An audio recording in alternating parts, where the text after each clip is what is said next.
Hello viewers, আসসালামু আলাইকুম। কেমন আছেন সবাই?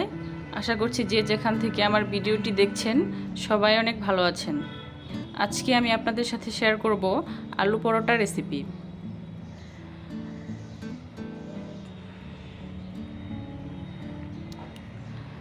খুব সহজ পদ্ধতিতে আজকের আমি এই রেসিপিটি শেয়ার করতে যাচ্ছি। তো চলুন দেখে আসি কি কি লাগছে আমার এই আলু পরোটা বানাতে। এখানে আমি নিয়ে নিয়েছি 3টি মাঝারি সাইজের আলু সিদ্ধ করে ম্যাশ করে নিয়েছি লাল মরিচের গুঁড়া, ভাজা পেঁয়াজ,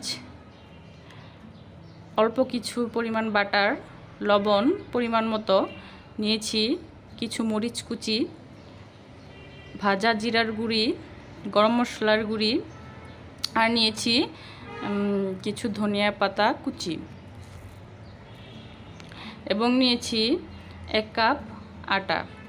আমি এখানে লাল আটা নিয়েছি, আপনারা চাইলে সাদা আটা বা ময়দা দিয়েও করতে পারেন।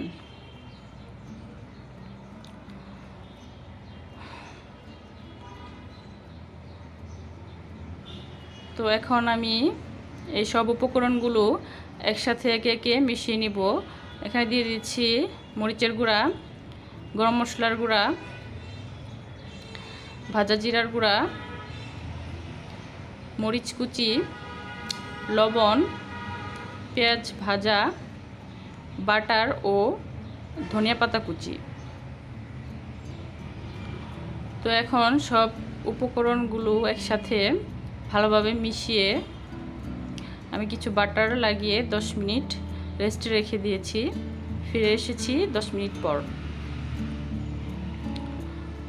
তো বাটার দেওয়ার কারণে এই আলু আর আটার মিশ্রণটা কিন্তু খুবই সফট হয়েছে, দেখতেই পাচ্ছেন।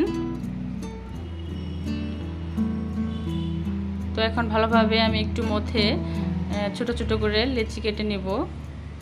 এখানে আমি 4টা লেচি কেটেছি।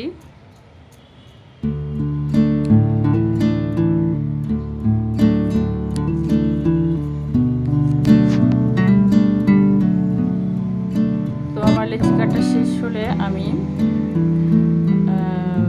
পরোটাটি বেলে নিচ্ছি।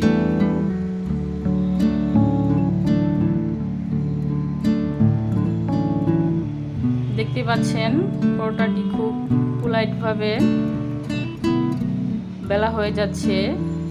এটা কিন্তু সফট হওয়ার কারণে ভালোভাবে বেলা হয়ে যাচ্ছে, একদম সফট হয়েছে, শক্ত হয়নি।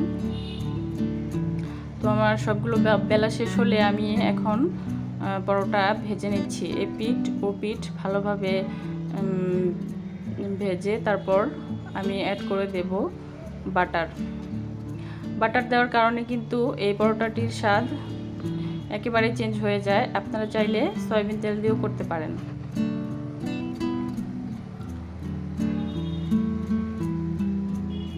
তো আমি 1 টুকরা বাটার নিয়ে পরোটার উপরে মিশিয়ে দিচ্ছি এবং আমি আরও 1 টুকরা বাটার দিয়ে দিচ্ছি।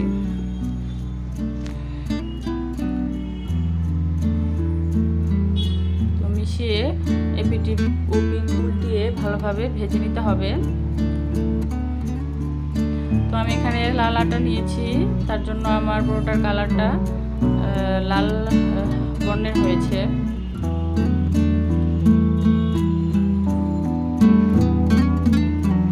তো তৈরি হয়ে গেল খুব সহজ পদ্ধতিতে আলু পরোটা রেসিপি। ধন্যবাদ সবাইকে রেসিপিটি দেখার জন্য।